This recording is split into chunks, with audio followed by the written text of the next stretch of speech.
नमस्कार विद्यार्थी मित्रांनो, स्वागत आहे आपलं पुन्हा एकदा एमपीसी लायब्ररी या आपल्या युट्यूब चॅनलमध्ये. सर्वप्रथम सर्वांना दिवाळीच्या खूप खूप शुभेच्छा. आता आपण सुरू करूयात आजच्या चालू घडामोडी. सर्वप्रथम आपण आज पाहणार आहोत जागतिक सांख्यिकी दिवस या संदर्भात थोडक्यात माहिती. गाझा पीस समिट 2025 शांततेचा नवीन प्रयत्न या संदर्भात थोडक्यात माहिती पाहणार आहोत. 11व्या आशियाई जलचर अजिंक्यपद स्पर्धा या कुठे पार पडल्या आणि यामध्ये सर्वाधिक पदके कुणाला भेटलेले आहेत हे देखील आपण पाहणार आहोत. आणि जिल्हा न्यायाधीश या संदर्भातील आता नवीन तरतूद कोणती आहे किंवा थेट नियुक्तीसाठी अर्ज पात्रता आहे का या संदर्भात देखील माहिती आपण पाहणार आहोत. तर आपण या संपूर्ण चालू घडामोडी सविस्तरपणे जाणून घेण्यासाठी व्हिडिओ शेवटपर्यंत जरूर पहा. आता आपण सुरुवात करूया कालच्या एका प्रश्नाने. काल व्हिडिओच्या शेवटी मी तुम्हाला एक प्रश्न विचारलेला होता. भारताचे पहिले अंटार्क्टिक संशोधन केंद्र कोणते होते? तर याचे योग्य उत्तर आहे पर्याय क्रमांक 3 दक्षिण गंगोत्री. विद्यार्थी मित्रांनो, नुकतेच भारताने चौथे अंटार्क्टिक संशोधन केंद्र स्थापन केलेले आहे. ते कोणते आहे किंवा पहिले 3 अंटार्क्टिक संशोधन केंद्र कोणकोणते आहेत, ते कधी स्थापन झालेले आहेत या संदर्भातील आपण डिटेलमध्ये माहिती कालच्या व्हिडिओमध्ये ऑलरेडी शेअर केलेली आहे. हवं असेल तर कालचा व्हिडिओ पुन्हा एकदा तुम्ही रिवाइंड करून पाहू शकता. आता आपण आजच्या दिनविशेषला सुरुवात करूया. 20 ऑक्टोबर हा दिवस संपूर्ण जगभरामध्ये जागतिक सांख्यिकी दिवस म्हणून साजरा केला जातो. तसेच 20 ऑक्टोबर 1969 या दिवशी डॉक्टर पंजाबराव देशमुख कृषी विद्यापीठाची अकोला येथे स्थापना करण्यात आली. तर ॲक्च्युली आपल्याला परीक्षेमध्ये वेगवेगळ्या विद्यापीठांची स्थापना वर्ष विचारले जातात. त्या विद्यापीठाचे नाव काय आहे किंवा ते विद्यापीठ कोणत्या ठिकाणी स्थापन केलेले आहे अशा पद्धतीचे प्रश्न विचारले जातात. त्यामुळे या एका फॅक्टमध्ये आपल्याला सगळ्या गोष्टी माहिती होत आहेत की 20 ऑक्टोबर 1969 या दिवशी डॉक्टर पंजाबराव देशमुख कृषी विद्यापीठ हे अकोला या ठिकाणी स्थापन करण्यात आले. 20 ऑक्टोबर 1891 अणूमधील न्यूट्रॉनच्या शोधाबद्दल 1935 मध्ये नोबेल पारितोषिक मिळालेले ब्रिटिश पदार्थ वैज्ञानिक सर जेम्स चॅडविक यांचा आजच्या दिवशी जन्म. आपल्याला सायन्सच्या घटकामध्ये न्यूट्रॉन, प्रोटॉन, इलेक्ट्रॉन हे जे काही अवानुकण आहेत या संदर्भातली बातमी विचारली जाते. तर त्यांचा शोध हे कोणत्या शास्त्रज्ञाने लावला अशा पद्धतीचे देखील प्रश्न विचारलेले आहेत. त्यामुळे लक्षात ठेवा, न्यूट्रॉनचा जो शोध आहे हा सर जेम्स चॅडविक यांनी लावलेला आहे आणि यांचा आजच्या दिवशी जन्मदिवस आहे.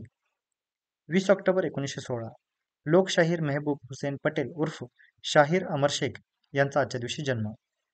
20 ऑक्टोबर 2022 मित्रा ही संघटना स्थापनेचा निर्णय घेण्यात आला. मित्रा ही संघटनेचा लॉंग फॉर्म आहे महाराष्ट्र इन्स्टिट्यूट फॉर ट्रान्सफॉर्मेशन. म्हणजेच नीती आयोगाच्या धर्तीवर ही राज्य शासनाने एक स्थापन करण्याचा निर्णय घेतलेला आहे. म्हणजेच ज्या पद्धतीने नीती आयोग ही संपूर्ण भारतभरात कार्य करते त्याच पद्धतीने मित्रा ही संघटना तर महाराष्ट्रात कार्य करणार आहे. आता आपण आपल्या चालू घडामोडींना प्रश्नोत्तरच्या स्वरूपामध्ये सुरुवात करूया. प्रश्न क्रमांक पहिला, जागतिक सांख्यिकी दिवस हा दिवस कोणत्या दिवशी साजरा केला जातो? तर यासाठीचे पर्याय आहेत पर्याय क्रमांक 1 21 ऑक्टोबर, पर्याय क्रमांक 2 20 ऑक्टोबर, पर्याय क्रमांक 3 15 ऑक्टोबर आणि पर्याय क्रमांक 4 10 ऑक्टोबर. ते याचे योग्य उत्तर आहे पर्याय क्रमांक 2 20 ऑक्टोबर. 20 ऑक्टोबर या दिवशी जागतिक सांख्यिकी दिवस साजरा केला जातो आणि साजरा करणारा संस्थापक आहे युनायटेड नेशन्स म्हणजे UN ही संघटना. याचा उद्देश काय आहे तर जगभरातील सांख्यिकी तज्ञांचे योगदान ओळखणे आणि निर्णय प्रक्रियेमध्ये विश्वसनीय, अचूक आणि आधुनिक आकडेवारीचे महत्त्व अधोरेखित करणे. अशा पद्धतीचा पहिला दिवस हा 2010 साली साजरा करण्यात आला. तर त्यापुढे दर 5 वर्षांनी हा दिवस साजरा करण्यात येतो. म्हणजे 2010, 2015, 2020 आणि आता यावर्षी म्हणजे 2025 मध्ये हा दिवस साजरा करण्यात येणार आहे. या वर्षीची 2025 ची थीम असणार आहे quality statistics and data for everyone. म्हणजेच सांख्यिकी म्हणजे विकासाचे आरसे, शिक्षण, आरोग्य, अर्थव्यवस्था, पर्यावरण अशा सर्व क्षेत्रातील धोरणे आणि योजनांसाठीचा डेटा म्हणजे पाया. विद्यार्थी मित्रांनो, सध्या डेटा सायन्सची सगळीकडे चलती आहे किंवा वेगवेगळ्या पद्धतीचे डिग्री कोर्सेस देखील डेटावर आधारित असणार आहेत. त्यामुळे यावर्षीचे जे वर्ल्ड स्टॅटिस्टिक्स डे आहे हा एका अर्थाने विशेष अनुषंगाने एक महत्त्वाचा ठरतो. आणि आपल्याला आगामी काळामध्ये वेगवेगळ्या एसे असतील, वेगवेगळ्या परीक्षांमध्ये वेगवेगळे निबंध विचारले जातात किंवा आपल्याला परीक्षांमध्ये डेटा विषयीचे आपल्याला जर एखादा कोट टाकायचा असेल तर एक कोट इथे खूप छान पद्धतीने मेन्शन केलेला आहे. तो मी वाचतो, तो तुम्ही परीक्षेमध्ये कोणत्याही परीक्षेमध्ये तुम्ही वापरू शकता. Without data we are just another person with an opinion. हा कोट आहे डब्ल्यू एडवर्ड्स डेमिंग यांचा. तर लक्षात ठेवा, खूप सुंदर असे वाक्य आहे. Without data we are just another person with an opinion. वळूया पुढच्या प्रश्नाकडे. प्रश्न क्रमांक 2, गाझा पीस समिट 2025 ही कुठे पार पडली? यासाठीचे पर्याय आहेत पर्याय क्रमांक 1 जेरुसलेम इस्रायल, पर्याय क्रमांक 2 दोहा कतार, पर्याय क्रमांक 3 शार्म एल शेख इजिप्त आणि पर्याय क्रमांक 4 दुबई युएई. याचं योग्य उत्तर आहे पर्याय क्रमांक 3 शार्म एल शेख इजिप्त.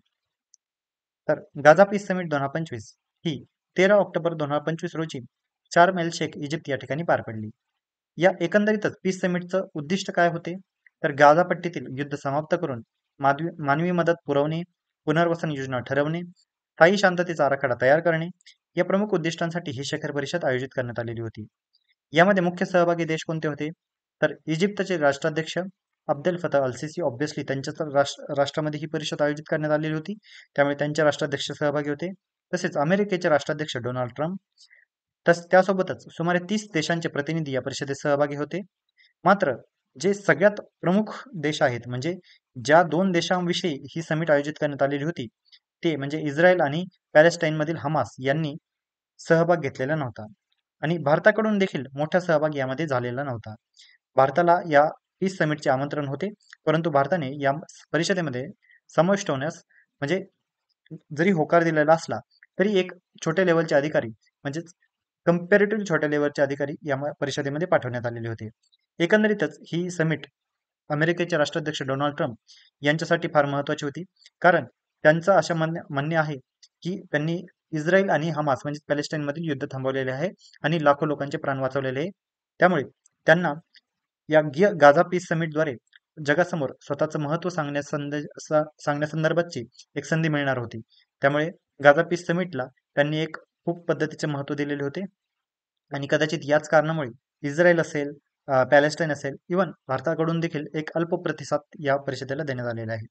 एक विशेष आकर्षण म्हणजे या परिषदेमध्ये पाकिस्तानचा सहभाग होता आणि पाकिस्तानने ज्या पद्धतीने डोनाल्ड ट्रम्प यांची चापलुसी केलेली आहे, म्हणजेच हे संपूर्ण जगभराने वेगवेगळ्या व्हिडिओमध्ये पाहिलेलेच आहे. त्यामुळे एकंदरीतच ही गाझा पीस समिट किती महत्वाची होती हे यातून निर्देशत होते. या परिषदेनंतर Trump declaration for enduring peace and prosperity नावाची संयुक्त घोषणा देखील जाहीर करण्यात आली, ज्यामध्ये गाझामध्ये दीर्घकालीन शांतता, पुनर्बांधणी आणि मानवतावादी मदतीवर भर देण्यात आलेला आहे. या गाझा पीस समिट नंतर अनेक समीक्षकांनी या घोषणेला अतिसाधी व अस्पष्ट असे म्हटलेले आहे. गाझाचे प्रशासन, सुरक्षा व्यवस्था आणि हमासच्या भूमिकेवर अजूनही मतभेद कायम आहे. वळूया पुढच्या प्रश्नाकडे. प्रश्न क्रमांक 3. 11व्या आशियाई जलचर अजिंक्यपद स्पर्धेतील शुभंकर कोणता होता? यासाठीचे पर्याय आहेत पर्याय क्रमांक 1 जलशक्ती, पर्याय क्रमांक 2 जलवीर, पर्याय क्रमांक 3 वॉटर सिंह आणि पर्याय क्रमांक 4 ॲक्वा टायगर. याचे योग्य उत्तर आहे पर्याय क्रमांक 2 जलवीर. 11व्या आशियाई जलचर अजिंक्यपद स्पर्धेमध्ये आता नुकताच 28 सप्टेंबर ते 11 ऑक्टोबर या दरम्यान ही स्पर्धा पार पडली. या स्पर्धेचं ठिकाण होतं वीर सावरकर क्रीडा संकुल, अहमदाबाद, गुजरात. याचं आयोजन भारतीय जलतरण महासंघ आणि गुजरात सरकार यांच्या मार्फत करण्यात आलेले होते. भारतात पहिल्यांदाच अशा स्पर्धेचे आयोजन करण्यात आलेले होते. दर 4 वर्षांनी ही स्पर्धा आयोजित करण्यात येते आणि या स्पर्धेचा शुभंकर होता जलवीर म्हणजेच सिंह. भारताचा या स्पर्धेत 11वा क्रमांक आलेला आहे, तर चीन पहिल्या क्रमांकावर आलेला आहे. 29 देशातील 1100हून अधिक खेळाडू यामध्ये सहभागी झालेले होते. यामध्ये पदकांची क्रमवारी आहे. पहिल्या क्रमांकावर आहे चीन, ज्याला 54 पदके पटकावलेली आहेत. यामध्ये 40 सुवर्ण, 10 रौप्य आणि 4 कांस्य आहेत. 2 नंबरचा देश आहे कझाकिस्तान, ज्याला 23 पदके मिळालेली आहेत. यामध्ये 8 सुवर्ण, 7 रौप्य आणि 9 कांस्य मिळालेले आहेत. 3 नंबरचा देश आहे जपान, ज्याला 21 पदके मिळालेली आहेत, ज्यामध्ये 5 सुवर्ण, 13 रौप्य आणि 4 कांस्य आहेत. आणि भारताचा क्रमांक आहे 11वा. भारताला 13 पदके पटकावलेली आहेत, ज्यामध्ये सुवर्णांचा समावेश नाहीये, परंतु 4 रौप्य आणि 9 कांस्य अशा पद्धतीचे पदके भारताने पटकावलेली आहेत.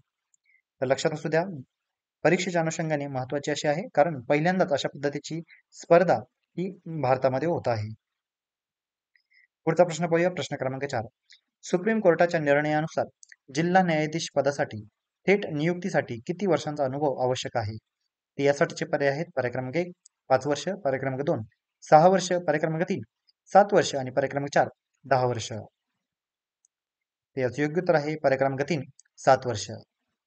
7 वर्षांचा अनुभव असेल तर तो जिल्हा न्यायाधीश म्हणून थेट नियुक्तीसाठी अर्ज करण्यास आता पात्र असणार आहे. नुकताच सुप्रीम कोर्टाने हा निर्णय दिलेला आहे. 9 ऑक्टोबर 2025 ला हा निर्णय आलेला आहे. भारताचे सरन्यायाधीश बी आर गवई यांच्या नेतृत्वाखालील 5 सदस्य खंडपीठाने हा निर्णय दिलेला आहे. न्यायिक अधिकारी आणि वकील म्हणून 7 वर्षांचा एकत्रित अनुभव आहे तो आता व्यक्ती पात्र होणार आहे. कनिष्ठ न्यायव्यवस्थेतील विद्यमान न्यायाधीश थेट भरतीद्वारे जिल्हा न्यायाधीश पदासाठी स्पर्धा करू देखील शकतात. त्यामुळे लक्षात असू द्या, ही महत्वाची आपली अर्ज पात्रतेसाठीची म्हणजे जिल्हा न्यायाधीशासाठीची जी काही अर्ज पात्रता आहे ही आपल्याला परीक्षेमध्ये नक्कीच विचारली जाऊ शकते. तर विद्यार्थी मित्रांनो, या आजच्या अतिशय महत्त्वपूर्ण अशा चालू घडामोडीवर आधारित तर मी एक प्रश्न विचारणार आहे, ज्याचे उत्तर तुम्ही सर्वांनी आता कमेंटमध्ये द्यायचे आहे. प्रश्न आहे, 11वी आशियाई जलचर अजिंक्यपद स्पर्धा भारतात कुठे पार पडलेली आहे? तर यासाठीचे पर्याय आहेत पर्याय क्रमांक 1 मुंबई, पर्याय क्रमांक 2 पुणे, पर्याय क्रमांक 3 अहमदाबाद आणि पर्याय क्रमांक 4 चेन्नई. तर आता याचे योग्य उत्तर तुम्ही सर्वांनी कमेंटमध्ये द्यायचं आहे. जे कोणीही विद्यार्थी याचे योग्य उत्तर कमेंटमध्ये देतील त्याच्या कमेंटला नक्कीच लाईक देखील देण्यात येईल. तर विद्यार्थी मित्रांनो, या होत्या आजच्या चालू घडामोडी. तर अशाच अधिकाधिक इन्फॉर्मेटिव्ह कंटेंटसाठी आपल्या MPC लायब्ररी या यूट्यूब चॅनलला सबस्क्राईब करायला अजिबात विसरू नका. धन्यवाद.